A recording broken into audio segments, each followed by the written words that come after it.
Alhamdulillahi Rabbil Alamin. Wabihi nasta'inu ala umri dunya waddin. Allahumma inni a'udhu bika an adillah au udalla au azillah au uzalla au azlima au uzlama au ajhala au yujhala alayya. Wa sallallahu ala sayyidina Muhammadin wa ala alihi wa sahbihi wasallam. Assalamualaikum warahmatullahi wabarakatuh. Bismillahirrahmanirrahim. Hadirin dan para pemirsa TV 9 yang senantiasa setia bersama kami dalam kajian Qul Hadhihi Sabili, karya Profesor Dr. Sayyid Muhammad bin Alwi Al-Maliki. Pada kajian kita hari ini masih melanjutkan bab tentang mas'uliyatul iman, tanggung jawab keimanan. Pada halaman yang berikutnya, 75, kita diajak untuk merenungi sabda baginda Nabi Muhammad SAW yang diriwayatkan oleh sahabat Ibnu Mas'ud radhiyallahu ta'ala. Walladzi nafsi biyadihi, dan demi zat yang diriku berada dalam genggaman kuasanya. La yaktasibu abdun, tidaklah bekerja seorang hamba mencari malan, harta, haraman yang haram. Fayatasaddaqu bihi, kemudian dia mensedekahkan dengan harta yang haram tadi itu. Fayuqbalu minhu, lalu diterima. Tidak mungkin, mustahil. Wala yunfiqu minhu fayubaraku lahu fihi, kemudian dia berinfak dari harta yang diperoleh dengan cara haram tadi itu, lalu diberkahi apa yang dia lakukan. Tidak, sama sekali tidak ada keberkahan.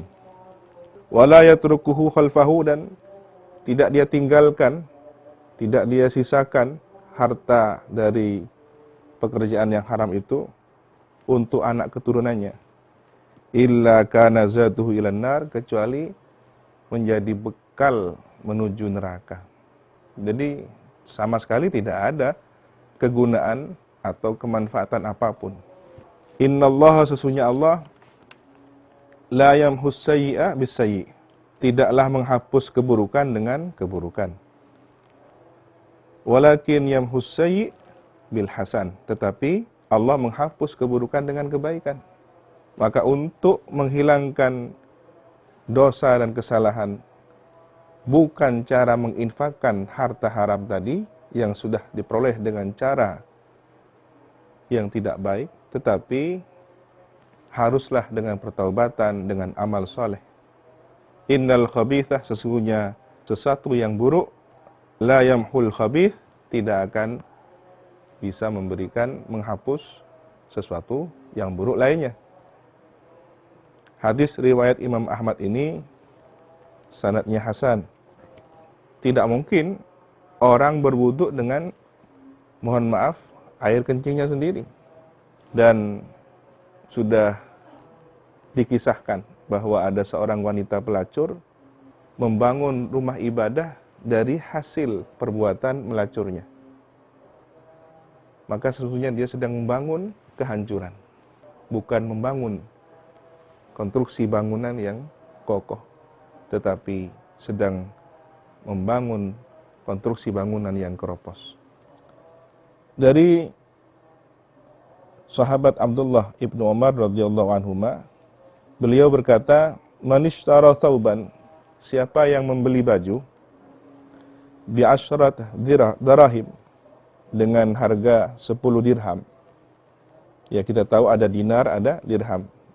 Berarti ini dari mata uang perak. Kalau dinar dari emas. Baju, ya, baju 10 dirham. Wa fihi dirhamun min haramin, dari 10 dirham yang untuk membeli baju itu ada 1 dirham, 1 saja. Berarti yang 9 masih lebih banyak. 1 dirham dari sumber yang haram. Dari hasil pekerjaan yang haram. 9 dirham sisanya masih dari yang halal. Tapi sudah kecampuran belinya. Lam yakbalillah lahu salatan. Allah tidak menerima salatnya yang dia pakai. Madama alaihi. Selama dia pakai baju itu. Thumma adkhala usbu'aihi fi udhunaihi. Kemudian memasukkan kedua jari jemarinya ke telinga. Ini ekspresi ya, bahwa Sayyidina Abdullah bin Umar benar-benar telah mendengar sabda ini, informasi ini dari baginda Nabi Muhammad sallallahu alaihi wasallam. Ini dapat kita jumpai pada Musnad Imam Ahmad. Kemudian Sayyidina Ali Al-Karrar radhiyallahu ta'ala anhu pernah menyampaikan, man ja'alal halala qutan, barang siapa yang menjadikan rezeki halal itu sebagai makanan pokoknya, apa yang dia makan sehari-hari untuk dirinya dari barang yang halal atau sumber yang halal, ujibat da'watuhu, doanya dikabulkan oleh Allah, doanya mustajab. Wa kamulat muru'atuhu, harga dirinya akan menjadi sempurna. Wa hasunat sariratuhu, jiwanya akan menjadi baik. Wa raqqat dam'atuhu, perasaan halus, mudah menangis. Wa alat kalimatuhu, ucapannya menjadi sangat berharga, tinggi, bernilai. Wa hasalat umniyatah, dia akan mencapai cita-citanya. Wa tabat maniyatuhu, kematiannya akan menjadi kematian yang baik. Berjumpa kembali di segmen kedua. Kita lanjutkan ketika Sayyidina Ali tadi menasihati bahwa rezeki yang halal itu menjadi potensi baik dalam seluruh sisi kehidupan kita. Beliau lanjutan dari ucapannya, wa tahurat dzurriyyatuh, anak keturunannya akan bersih. Karena ketika genetika, proses tanasul, reproduksi yang dihasilkan adalah bersumber dari rezeki yang halal. Wa tanawwarat nutfatuhu, bahkan beliau menjelaskan secara khusus spermatozoa yang sudah membuahi indung pada rahim istrinya, ini akan menjadi bercahaya, berkah apa yang dia makan. Kita jadi teringat tentang kisah para imam, Imamuna Syafi'i, Imamuna Al-Ghazali, yang mereka dikisahkan lahir dari seorang ayah yang memiliki tingkat kewaraan luar biasa. Apa yang dimakan selalu terpantau kehalalannya. Tidak heran kalau kemudian anak keturunannya menjadi orang-orang hebat. Hanya karena memakan sebuah apel yang jatuh di sungai. Dicari sumber asal muasal buah tadi dan dimintai ridhonya. Kisah ini panjang. Alhasil dari keberkahan sikap hati-hati orang tuanya, maka kemudian lahir sosok tokoh seperti Imamuna Asy-Syafi'i, sosok tokoh seperti Imamuna Al-Ghazali. Wa dhahrat hikmatuhu, masih lanjutan dari ucapan Sayyidina Ali, akan tampak terlihat hikmahnya, kebijakannya, aura, pesona, karismanya. Wa qalla ghadabuhu, dan akan menurun tensi emosionalnya, tidak mudah marah, tidak gegabah. Wa raqqa qalbuhu, lembut hatinya. peka, membaca keadaan. Dan ini akan membantu tingkat sosial, kepekaan sosialnya. Wa khaffa dzambuhu, ringan dosanya. Tidak banyak berbuat dosa. Karena keberkahan dari rezeki yang halal. Tentu ini ada motivasi bahwa ketika seseorang mengkonsumsi makanan minuman yang halal, setiap energi yang masuk ke tubuhnya menjadi gizi dan vitamin akan membangkitkan gerakan ketaatan. Tapi sebaliknya, ketika yang dikonsumsi adalah makanan haram, bersumber dari pekerjaan haram, maka akan muncul motivasi negatif yang cenderung mengarah pada perbuatan mungkarat, fahisyah, adzunub, dosa, kemungkaran, dan perbuatan keji. Wa raddu dirhamin haram, menolak satu dirham saja yang haram, dihindarkan. Afdalu indallah, lebih utama menurut Allah Subhanahu wa taala, min arba'ati alaf hajjatin makbulah. Lebih utama, lebih berharga menurut Allah dibanding 4.000 berhaji dan diterima hajinya. Sekarang kalau kita kalkulasi, berangkat haji berapa biayanya? Kemudian 4.000 kali berhaji. Semua harta yang dia gunakan untuk berangkat haji 4.000 kali. Haji makbulah. Ini masih lebih utama menolak satu dirham haram. Subhanallah. Banyak di antara kita yang tidak memahami bahwa tingkat kesabaran itu ada salah satunya sabar dalam menghindari larangan. Sabar tidak hanya ketika dia tertimpa musibah, tetapi ada sabar ketika dia menjalani ketaatan. Salat, kalau tidak sabar, dia tidak akan salat. Lebih memilih tarkus salat. Puasa, kalau tidak sabar, dia mokel. Lebih memilih diam-diam, makan, minum, lalu diusapnya. Pura-pura lemes. Ya. Siapa yang tahu? Tetapi dengan kesabaran, tanpa harus diketahui orang, dia tetap berpuasa. Karena ada yang maha mengetahui, Allah Subhanahu wa ta'ala. Begitu pula dengan satu dirham haram tadi, lebih bernilai menurut Allah Subhanahu wa ta'ala dibanding 4.000 kali haji makbulah, hajjatan makbulah. Para hadirin dan pemirsa TV 9, hafidhakumullahu jami'an.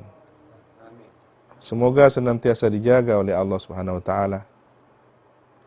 Begitu dahsyat energi yang dihasilkan dari sumber rezeki halal ini. Setingkat lebih baik lagi, ada proses tata cara mengkonsumsi makanan halal dengan cara yang baik. Ini akan menambah super energinya dalam memotivasi ketaatan. Contoh ketika dia minum, sebelum seteguk dia minum, membaca Bismillahirrahmanirrahim. Kemudian setelah minum dia mengucapkan Alhamdulillahirrabbilalamin. Dilakukannya 3 kali, maka setiap aliran air yang menjadi energinya menjadi kekuatan dalam menjalankan ketaatan. Semoga kita terus dibimbing meningkatkan ketaatan kepada Allah Subhanahu wa taala. 9, alhamdulillah kita di segmen penghujung. Beliau Profesor Dr. Sayyid Muhammad Al-Maliki pada halaman 76 Kitabul Hadi Sabili mengutip pendapat Al-Imam Al-Ghazali tentang bagaimana memperbaiki sumber makanan, sumber rezeki yang dikonsumsi. Ada tingkat kehati-hatian, darajatul wara. Yang pertama, at-tawarru amma yatahaqqaqul fisq biiktihamihi. Dia bersikap sangat hati-hati apa yang menjadi penyebab kefasikan, yang menjadi hilangnya keadilan ketika dia melanggar, menembus batas-batas aturan tersebut. Yang kedua, wara'us salihin, tingkat kehati-hatian orang yang saleh. Dia lebih memilih menjauh saja. Da'ma yaribuk ila ma la yaribuk. Tinggalkan apa yang membuat keraguan. Pilih yang tidak meragukan. Yang ketiga lebih tinggi lagi, wara'ul muttaqin. Kehati-hatiannya kaum yang muttaqin, bertakwa. Bahwa dia termotivasi dengan sabda Nabi, la yabghul abdu darajatal muttaqin hatta yatruka ma la ba'sa bihi hadran mimma bihi ba's. Bahwa seorang hamba tidak mencapai derajat ketakwaan yang maksimal sehingga dia mampu meninggalkan apa yang sebenarnya tidak masalah, tetapi untuk menghindari yang bermasalah. Mubah, tetapi dia hindari karena tidak ingin lebih jauh lagi kepada yang syubhat, bahkan haram. Tingkat yang keempat, wara'us siddiqin. Kehati-hatian kaum siddiqin. Sikap ini adalah sikap mewaspadai setiap apa yang tentu tidak menjadi nilai ketaatan kepada Allah Subhanahu wa taala. Padahal itu perkara yang mubah. Tentu kita tidak perlulah kemudian karena kehati-hatian sampai menjadi ekstrim bahwa harta dunia ini seluruhnya haram karena banyaknya terjadi interaksi yang juga aniaya, haram, tipu daya dan semacamnya. Tapi lihatlah mana yang jelas keharamannya dan mana yang jelas kehalalannya. Pilih dan tentukan. Baik, silakan ada pertanyaan. Assalamualaikum warahmatullahi wabarakatuh. Mau nanya Kiai, bagaimana dasar hukumnya bagi pedagang yang ingin melipat gandakan keuntungannya dengan cara berbohong, bahwa harga itu belum menutupi modal. Kalau kata Madhurana, kita nongkok kabendah. Mohon penjelasan dan pencerahannya Kiai. Barakallahu fikum. Ini jelas realita dapat kita temukan di masyarakat kita, terutama di pasar hewan. Dari peristiwa kejadian tadi, kasus yang real, nyata, sudah terindikasi bahwa ada rekayasa, ada kedustaan. Maka status hukumnya sebenarnya sudah dapat kita lihat. Seandainya dia menyampaikan secara jujur, tentu lebih berkah meskipun capaiannya tidak maksimal. Tetapi untuk target yang lebih banyak, dia sudah berani berdusta. Nah, nilai kedustaan inilah yang menyebabkan hilangnya keberkahan. Para hadirin dan pemirsa TV 9 yang semoga senantiasa dijaga oleh Allah Subhanahu wa taala di setiap aktivitasnya, di setiap hirup hembus nafasnya, di setiap pilihan-pilihan langkah hidupnya. Mungkin kita tidak bisa mencapai derajat kehati-hatian seperti orang siddiqin, seperti orang al-muttaqin, seperti orang as-salihin, tapi setidaknya minim kita ini sudah pada tingkat level yang terendah. Menghindari kefasikan, menghindari hilangnya sikap adil, ikuti fatwa ulama kalangan fuqaha, namun dengan dua catatan. Waspadai, jangan ada rekayasa hukum, semisal dia beranggapan bahwa membebaskan mahar mas kawin itu boleh-boleh saja, lalu dengan sengaja dia tidak membayarkannya. Ini kasus di masyarakat banyak dijumpai.